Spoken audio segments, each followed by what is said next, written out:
Om Sahana Bhavatu Sahano Punaktu Sahaviryam Karavavahe Tejasvinavadidamastu Ma Vidvishavahe.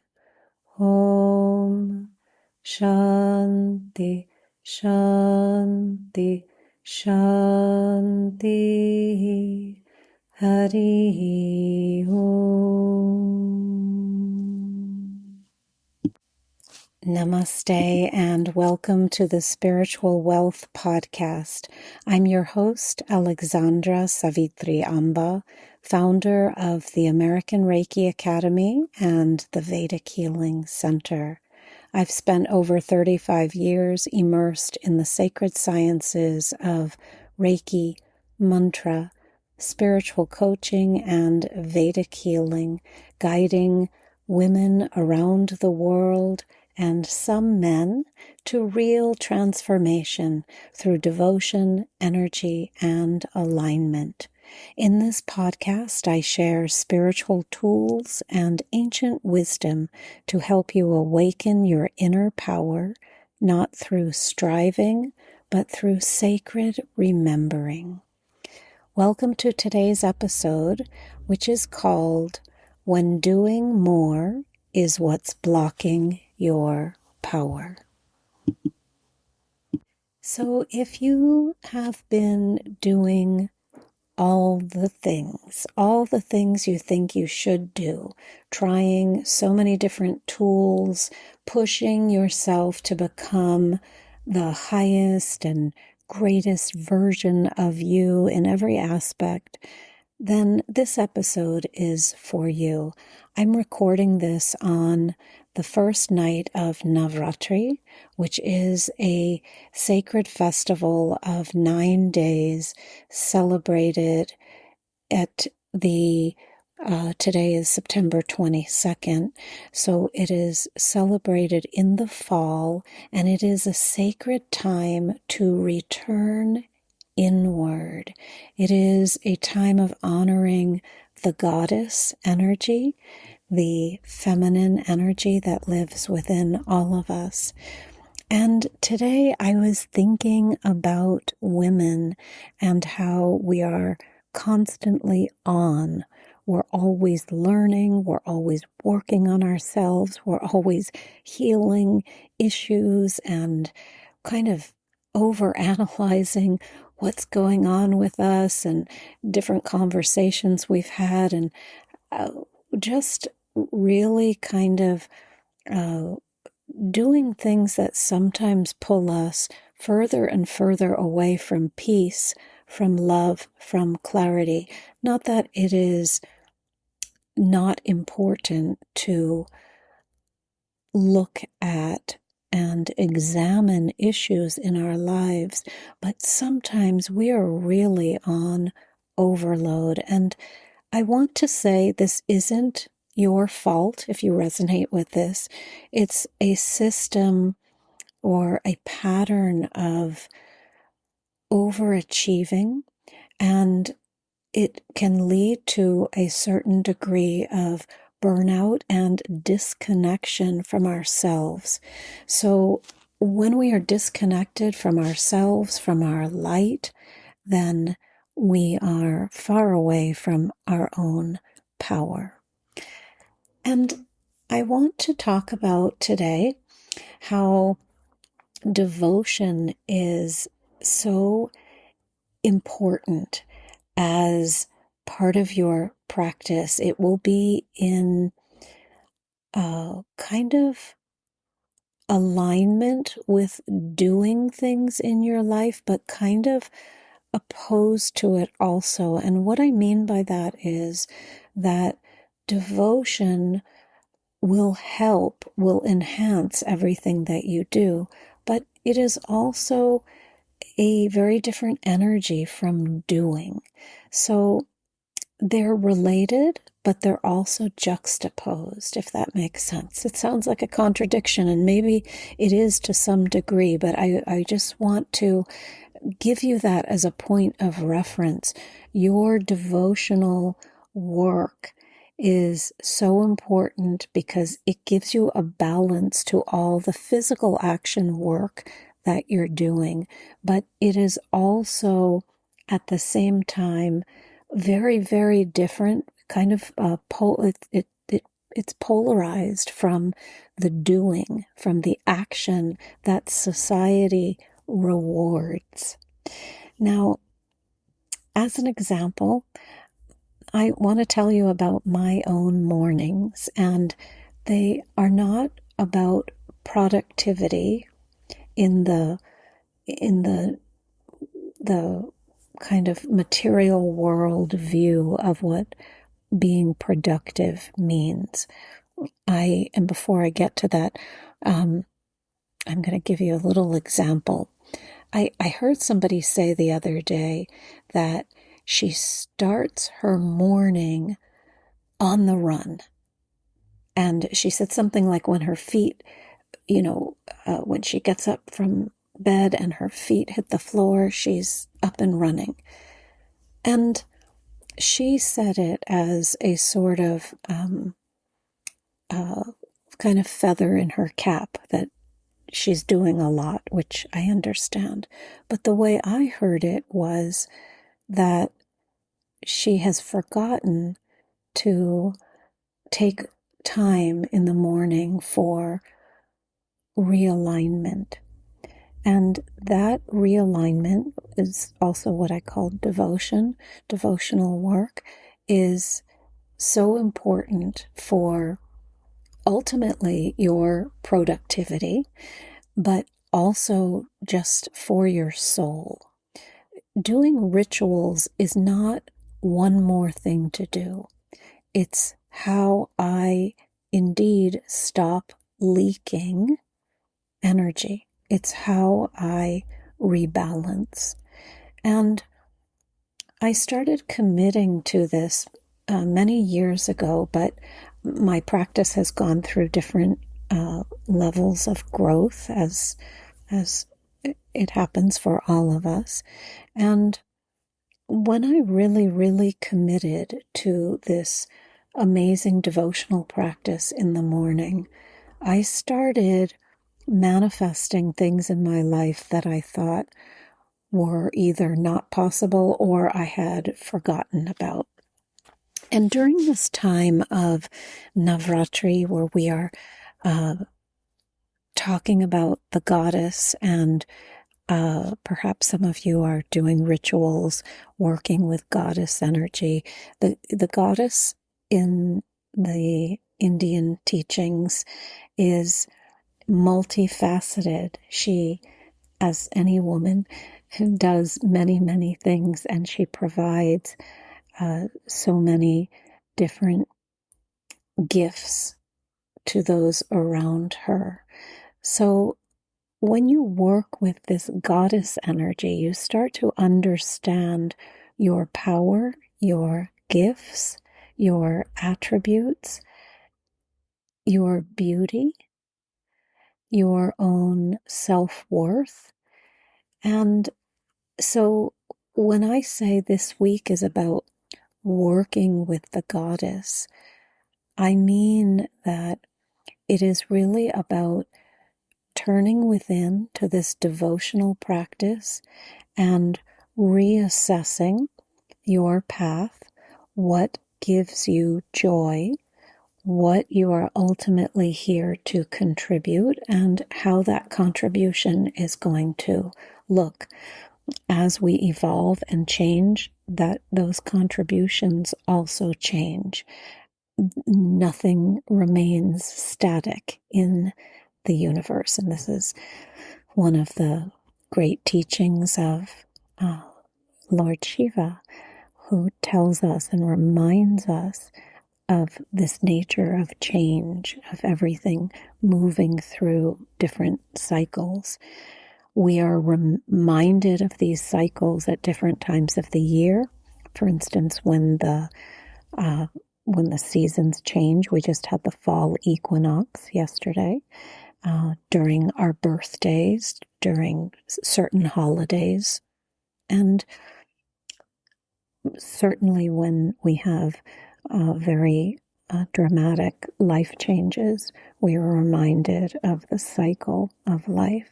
So these 9 days, when I say it's a wonderful time to turn within, it's partly because of the energies on the planet and the change of the seasons.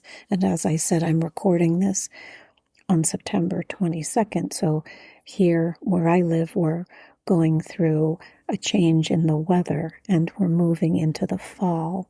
So the air feels a little bit different. It's getting dark out a little earlier, and it's a beautiful time to go within and start assessing your path. And if you are really moving in a space of alignment, or if you are doing too much, it's so easy to get dragged into the doing, and especially as women, to feel like we haven't done enough, no matter how much we have done during the day. So as you move into your commitment to yourself, your commitment to a devotional practice, to a spiritual practice, to getting into alignment, to regulating your nervous system through some of these techniques that we explore, Reiki and breathing and meditation and yoga and chanting. As you move into an awareness of how precious this path is, you start to access your own power at a higher level. And when you do this, you will notice things unfolding in your life in, as I said, very magical ways, where opportunities come to you, relationships come to you, love comes to you.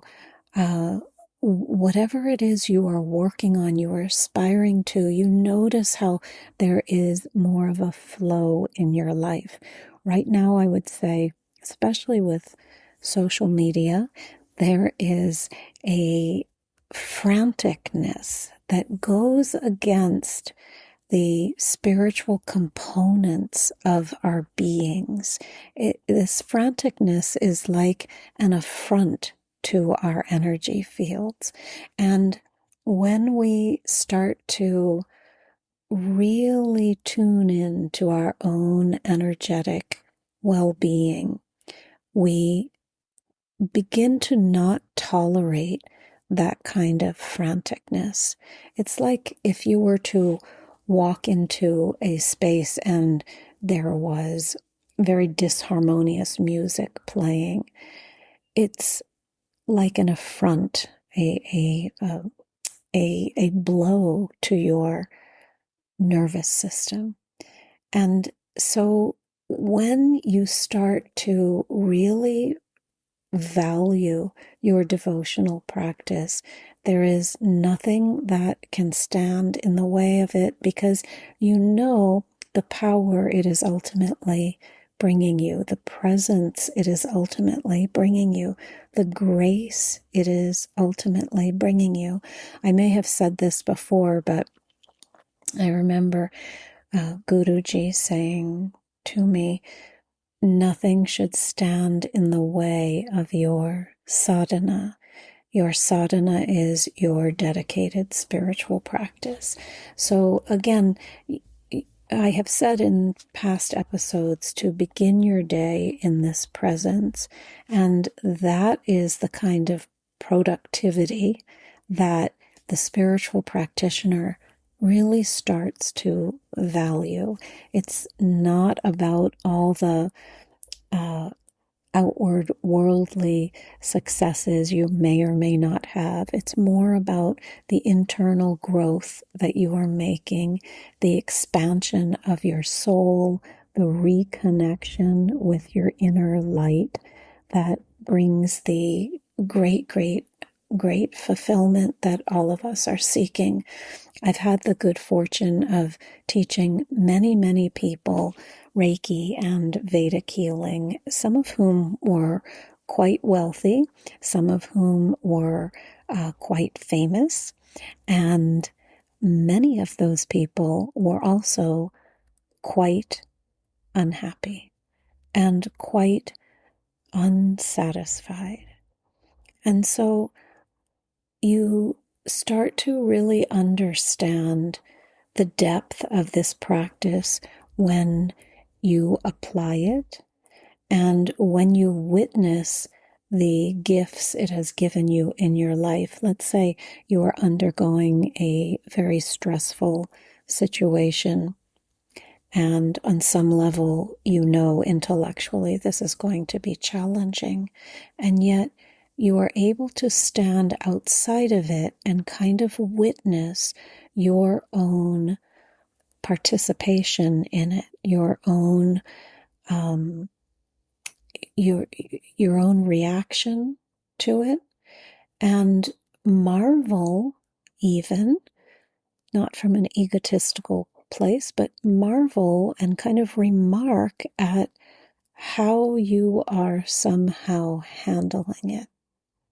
It doesn't mean that we pull ourselves away from our emotions, but it does mean that this spiritual practice, this devotional practice, sustains us on such deep levels that it makes us keenly, keenly, keenly aware of how precious it is and how we would never, ever, ever be without it. So I want to encourage you during this time to think about this goddess energy in all her forms, how serene the goddesses look, and how they may have many hands and have many abilities, but she, this goddess, doesn't ask for you to move more quickly. She doesn't ask for you to become overextended. She asks for you to expand, to remember who you are, and to merge with that light. And this is why I would say I begin my days in silence, in offering, in devotion. Sometimes when I post on Instagram, I'll post some random pictures of some of the things that I do in the morning. Often, and before I explain that, I wanted to say often what I'm doing is so precious I would never record it. So it's not about performance ever. And it's so private, as your practice should be, between you and the divine, you and God in whatever form you see that divinity. But sometimes when I post little snippets of some of the things I do in the morning, I kind of laugh inside because I think this is so anti the energy of social media. It's so much more quiet, it's just very different. It lacks the, the franticness, the look at me, the, catch me over here. It's a very quiet experience. And so I kind of laugh inside and I think, okay, I'm not sure why I'm posting this and if anybody is going to resonate with it, but I'm hoping that some of those posts will touch somebody who is seeking. Who is seeking what? Who is seeking peace? Who is seeking presence? Who is seeking comfort? Who is seeking some sort of answers to why we are here and how we can connect with our own individual paths. And for me, it has been through this practice.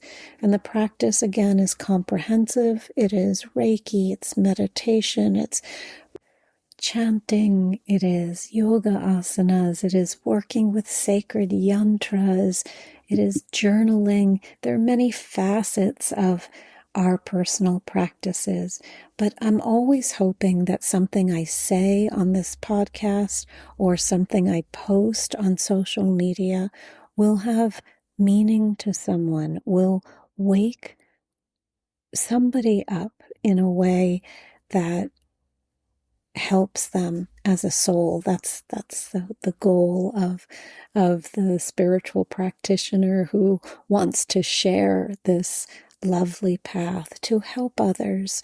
And so if you are craving a shift from overdoing, from, as I said in the beginning, hitting, what's that expression, hitting I hit the pavement running.